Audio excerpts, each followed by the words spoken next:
ಅದೇ ರೀತಿ ಮಾಜಿ ಪ್ರಧಾನಿಗಳಾದಂಥ ಎಚ್ ಡಿ ದೇವೇಗೌಡರು ಇವತ್ತು ಇಲ್ಲಿ ಬಂದಿರುವಂತಹದ್ದು ಜೆಡಿಎಸ್ ಬಿಜೆಪಿ ಬರುವಂತ ದಿವಸಗಳಲ್ಲಿ ಒಂದಾಗಿ ಒಗ್ಗಟ್ಟಾಗಿ ಈ ರಾಜ್ಯದಲ್ಲಿ ಕರ್ನಾಟಕದ 28ಕ್ಕೆ 28 ಲೋಕಸಭಾ ಕ್ಷೇತ್ರವನ್ನು ಗೆಲ್ಲಬೇಕು ಅನ್ನುವಂತ ಸಂಕಲ್ಪ ಮಾಡಿ ಬಂದಿದ್ದೇವೆ. ಇದಕ್ಕೆ ನಿಮ್ಮೆಲ್ಲರ ಆಶೀರ್ವಾದ ಬೇಕು ಅಂತ ಕೈ ಜೋಡಿಸಿ ಪ್ರಾರ್ಥನೆ ಮಾಡ್ತೇನೆ.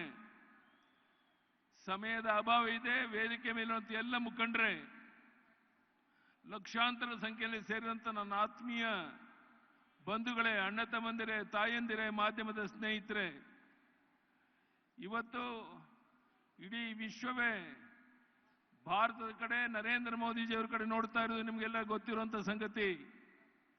ಅಂತ ಮಹಾನ್ ವ್ಯಕ್ತಿ ಇವತ್ತು ಬೆಂಗಳೂರಿಗೆ ಬಂದು, ಮೈಸೂರಿಗೆ ಬಂದು ನಿಮ್ಮನ್ನು ಉದ್ದೇಶಿಸಿ ಮಾತನಾಡುವಂತ ಒಂದು ಅವಕಾಶ ಸಿಕ್ಕಿರುವಂತಹದ್ದು ನಮ್ಮೆಲ್ಲರ ಸೌಭಾಗ್ಯ ಅಂತ ನಾನು ಭಾವಿಸಿದ್ದೇನೆ ಬಂಧುಗಳೇ.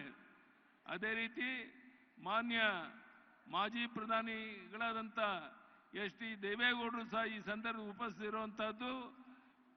ಬಿಜೆಪಿ ಜೆಡಿಎಸ್ ಒಂದಾಗಿ ಒಟ್ಟಾಗಿ ಹಾಲು ಜೇನಿನಂತೆ ಮುಂದೆ ಬರೋ ದಿವಸಗಳಲ್ಲಿ ಕೆಲಸ ಮಾಡ್ತೇವೆ ಅನ್ನುವಂಥ ಒಂದು ಭರವಸೆಯನ್ನ ನಿಮಗೆ ಕೊಡೋಕ್ಕೋಸ್ಕರ ನಾವೆಲ್ಲ ಒಟ್ಟಾಗಿ ಬಂದಿದ್ದೇವೆ. ಬಹುಶಃ ಬರುವಂತ ದಿವಸಗಳಲ್ಲಿ ಈ ಜೆಡಿಎಸ್ ಬಿಜೆಪಿ ಹೊಂದಾಣಿಕೆಯನ್ನು ತಡೆಯೋದಕ್ಕೆ ಯಾರಿಂದಲೂ ಸಾಧ್ಯ ಇಲ್ಲ. ಮೋದಿಯವರ ನೇತೃತ್ವದಲ್ಲಿ